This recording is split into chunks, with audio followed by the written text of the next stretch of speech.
بسم الله الرحمن الرحيم والصلاة والسلام على أشرف الأنبياء والمرسلين رب اشرح لي صدري ويسر لي أمري واحلل عقدة من لساني يفقه قولي. Assalamu alaikum wa rahmatullahi wa barakatuh, viewers. My name is Sumayya Hassan and welcome to Aspire.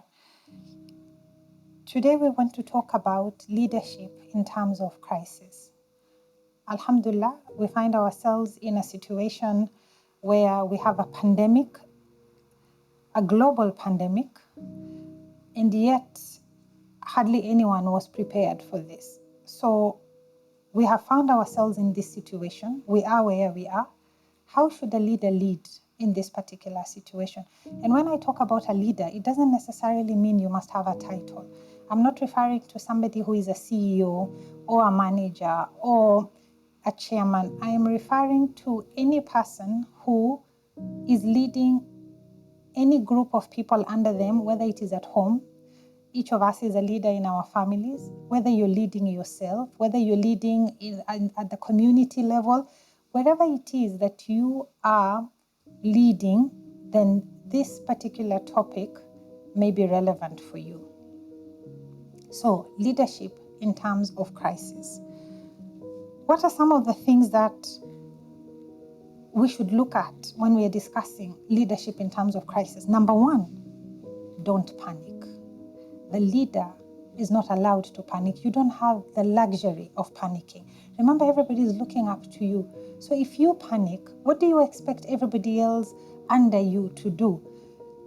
And when I say that, I'm not suggesting that the leader cannot be afraid, that the leader may not know what to do, that the leader may not have all the answers. Absolutely, the leader is human. And indeed, I expect that the leader will have all these human uncertainties and frailties. The point is, you as the leader must keep a calm exterior. You can do all your panicking and not knowing what to do on your inside, but to the rest of the world, be calm and be still so that you give your team the confidence for them to also be able to take the opportunity to step back and think through this situation with you. It is very important that the leader is not the one going around throwing their hands in the air, pulling out their hair, shouting. That is not your role. You as the leader must remain calm so that you give everybody else around you that opportunity for them to also remain calm and help together with yourself to come up with a solution. Remember that as the leader, you set the emotional tone. Your tone is the organization's tone. Your tone is your family's tone. Your tone is your community's tone. So set the right emotional tone. You want to set a tone of hope. You want to set a tone of, we can do this. You want to set a tone that we are relying on God and we will do our best. Yes, we will tawakkal in Allah and we will do our best. You want to set the tone that there have been many crises before and they have passed. And this too will pass, insha'Allah. So set the right emotional tone. As a leader, don't jump to conclusions. Don't be very quick to look only at the immediate information and jump to conclusions, make decisions, knee-jerk reactions. As a leader, you need to reflect and reflect deeply. The pandemic we are dealing with right now is one that no one was prepared for and hardly was there much information about it. Many of us are learning as we go along, and what was held as the fact yesterday, today has changed. So the situation keeps changing. As a result, it is very important that you keep pausing. And when I say pause, I don't mean analysis paralysis, that you're permanently sitting, analyzing and thinking and reflecting and forming committees and subcommittees and commissions of inquiry. No. I mean, take the information that you have at that point, consult, engage, read, listen to others, talk to your team, and then make a decision. But don't make knee-jerk reactions. It really is important that whatever decisions you're making are as informed as can be at that particular point. As a leader, make sure you get good rest. It is very important that you rest. You need to ensure to the extent possible that you get a good night's sleep. Why? Because if you don't, this will probably affect your decision-making capability. It will affect your judgment. It will make you irritable. It will make it difficult for your team members to engage with you and consult with you because you are one matchstick away from an explosion, all because you didn't sleep well. So don't cut back on sleep. You will not resolve all the world's problems by staying up the whole night. Get a good night's sleep so that the next day when you wake up, you're able to be calm and engage at the right level that a leader should engage at. Once you have reflected on the issue at hand, make a decision. فَإِذَا عَزَمْتَ فَتَوَكَّلْ عَلَى اللَّهِ. Make your decision and move. Don't procrastinate. Don't sit there twiddling your thumbs that because we've said reflect, you want to reflect forever. No. The pandemic will come and go and find that you're still reflecting. By which time, if it is your business, you're probably shut down. Why? Because you've taken too long. You must know when to act as a leader. Don't act too quickly because you may not have reflected enough. Don't delay in acting because you could be procrastinating. You must know where to strike that balance. Get your facts, reflect, consult, engage, discuss, make your decision and move. That is the work of leaders. Make your decision and move. Don't look for scapegoats. As a leader, shoulder the responsibility. You are the leader, so lead. We don't want you to look for everybody. Who do you want to blame? Who should you blame? Lead. Make sure you understand the facts very clearly. You want to understand and allocate responsibilities as appropriate. Hold people to account. That is part of your role.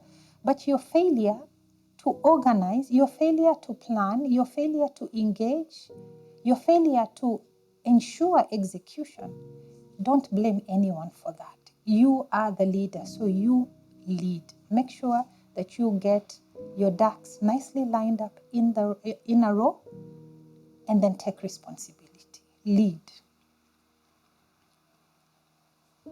Take a longer view wherever possible. We're dealing with a pandemic that we don't know. There are too many uncertainties about it. We don't know how long this will take. We don't know how else it will mutate or evolve. We are told we may be experiencing a W curve, which may see dips and rises, and that we should anticipate a series of locks and unlocks, shutdowns and openings. So as a leader, take a longer view as far as your business is concerned, as far as your family engagements are concerned. For example, look at how long do you think the resources you have can last. Don't assume, oh, it will be over in a month, and whatever resources I have, I can manage, and so it's okay, I can live my life as usual with my company or with my family because after all, this thing will be over in a month. It may not. What if it is not? What if it goes on for a year? Are you ready as a leader? Your family is looking up to you. They still expect food on the table. They still expect that they will, there'll be electricity in the house and that those bills will be paid, that they will have water to drink, and that all their basic necessities will be taken care of. So if you as a leader are blowing up all your money in month one because you are assuming that it will all be over by then, and then it's not, remember the family is still looking up to you. So what do you tell them in month two? That, we finished all our money in the first month because I assume. Take the long-term view when you're dealing with situations such as this from a planning perspective. If the crisis ends much earlier, excellent. It's a big upside. It means whatever resources you had planned would take you for another 6 months or 9 months or 1 year. you still will have saved because the pandemic is over and you still had those savings. That's excellent. You can now start rebuilding, consolidating and growing from there and building, for a stronger future, coming out stronger on the other side. But don't plan that this thing will take 1 month and then it takes a year and you find that you're lost and you don't know what to do. Take a longer term view so that you ensure you give yourself staying power for yourself and for those who are under you. I want to emphasize one thing. As a leader, doing nothing is not an option.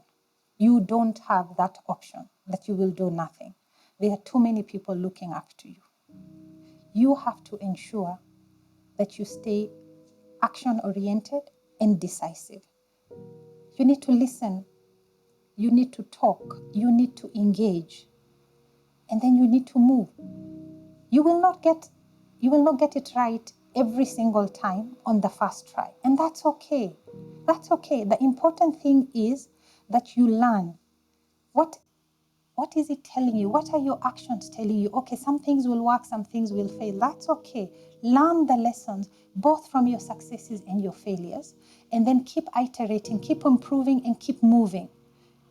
It is okay that some things don't work. It is okay that you may lose some money. It is okay. Don't be too hard on yourself.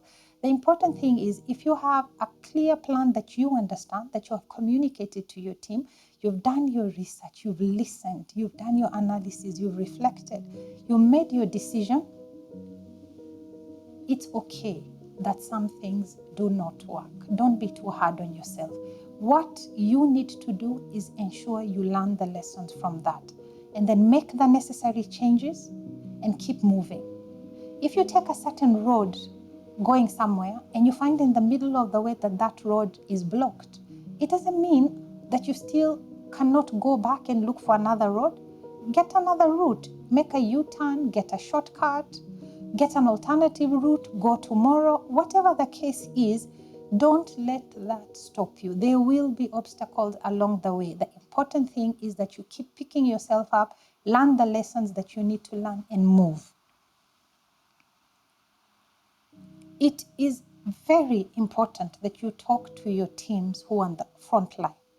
The teams on the front line will depend on the different sectors you're in. But whatever sector you may be in, these are the people on the shop floor. They are the people meeting your customers. They are people doing the actual work on the ground. They are the people going out there, engaging, selling, producing. Whatever sector you're in, those are the teams on the front line. You need to talk to them. Leadership does not have the monopoly of ideas. You don't have all the ideas, and neither are you required to have all the solutions. You need to know how to ask the right questions. That is a very big part of your role as a leader. So engage with your team who are on the front line and ask them, what are they facing? What are they seeing? What are their challenges? So that you can help bring about the solution to their challenges, because you need your team to work with you to deliver the success that you're looking for. The other thing you need to engage with your team on the front line on is to understand from them what are the pains that your customers are going through. Remember, your customers are facing the same pandemic that you are. So how do you deal?